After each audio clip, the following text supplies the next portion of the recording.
महिला थी जिसका तलाक हो गया था। तलाक के बाद वो अपने मायके रहती थी।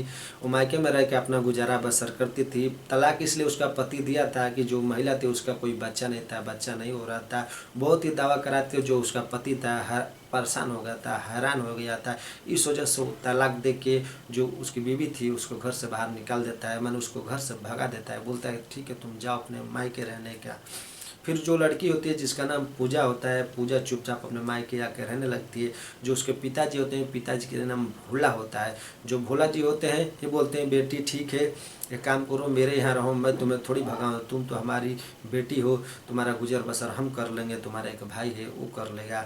फिर एक दिन जो पूजा होती है उसके साथ उसका भाई ऐसा कांड कर देता है कि आप लोग जान के दंग रह जाएंगे और सोचने पर मजबूर हो जाएंगे। तो नमस्कार दोस्तों, स्वागत करता हूँ आप सभी का एक नए वीडियो में। दोस्तों ये सच्ची घटना बिहार की एक छोटे से ज़िले के वहीं का रहने वाला एक परिवार होता है। परिवार में टोटल 4 लोग होते हैं। दोस्तों जो मुखिया होते हैं उनका नाम भोला होता है, उनकी बीवी होती है जिसका नाम कमला होता है। जो भोला की एक बेटी होती है और एक बेटा होता है। बेटी का नाम पूजा होता है और बेटा का नाम अरुण होता है। जो अरुण होता है वो ग्रेजुएशन की पढ़ाई कर रहा होता है। जो अरुण होता है उसकी उम्र 17-18 साल होती है। जो पूजा होती है उसकी शादी हुए 5-6 साल हो जाते हैं। जो उसका पति था उसको प्रताड़ित करता था।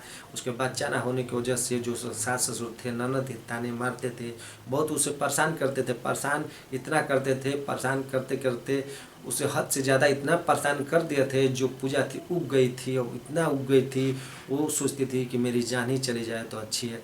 फिर एक दिन जो उसकी सास होती है अपने बेटे से बोलती है कि एक काम करो, इस पूजा को तुम तलाक दे दो। जो उसका पूजा का पति होता है पूजा को तलाक दे के उसको घर से बाहर निकाल देता है। जो पूजा होती है अपना सामान जो होता है वो लेके अपने मायके चली आती है। मायके आती है तो जो उसके पिताजी होते हैं उनको सारी बात बताती है भोला को। जो भोला होते हैं सुनते वो भी दंग रह जाते हैं, बोलते हैं कुछ भी हो बेटा एक काम करो, जाने दो, वो तुम्हें निकाल दे तो मैं तुम्हें थोड़ी अपने घर से निकालूंगा, तुम तो हमारी बेटी हो, मेरी प्रिय हो, एक काम करो रहो, तुम्हारी हम परवरिश करेंगे। धीरे धीरे 6 महीने बीत गए। फिर एक दिन दोस्तों शाम के वक्त था। जो पूजा थी नहा के जैसे बाथरूम से निकलती है तो जो सामने हॉल होता है उस हॉल में अरुण होता है बैठ कर टीवी देख रहा होता है। जो पूजा थी वो शरीर पर सिर्फ तौलिया लपेटी हुई थी।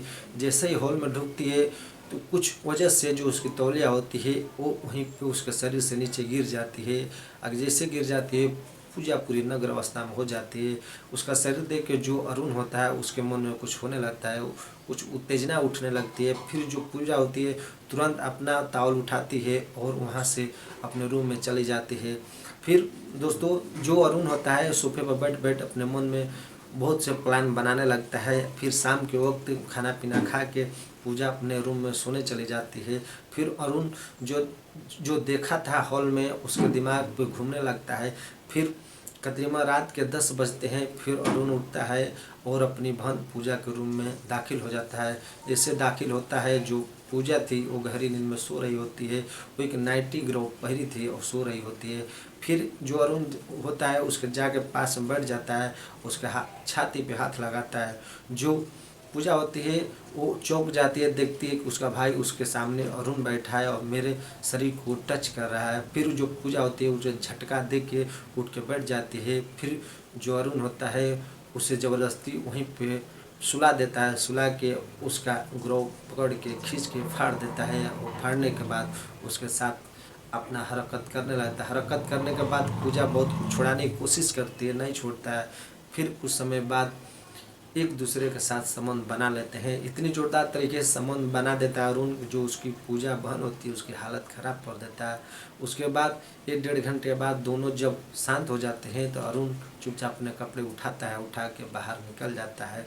फिर सुबह होता है, जो पूजा होती है रोने लगती है और सारी बात जो अपने पिताजी भोला को बताते हैं। जो भोला होते हैं जो अरुण को बुलाते हैं और 2 झापड़ मारते हैं और मारने के बाद समझाते हैं कि ये तुम्हारी बहन है, ये सब काम करना ठीक है।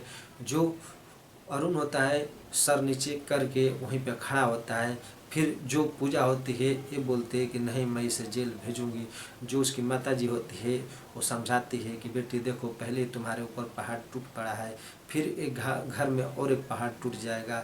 जो बात है घर की बात घर में ही ख़त्म करो, फिर ये बात घर में ही रह जाती है। तो दोस्तों मेरा मकसद ये नहीं कि आप लोगों को ठेस पहुँचाऊँ, मेरा मकसद है आप लोग को जागरूक कर सकूँ। कहानी आपको कैसी लगी, कहानी आपको अच्छी लगी तो ज़्यादा से ज़्यादा शेयर कीजिए। मिलते हैं नेक्स्ट वीडियो में, तब तक के लिए जय हिंद जय भारत, अपना ख्याल रखिए।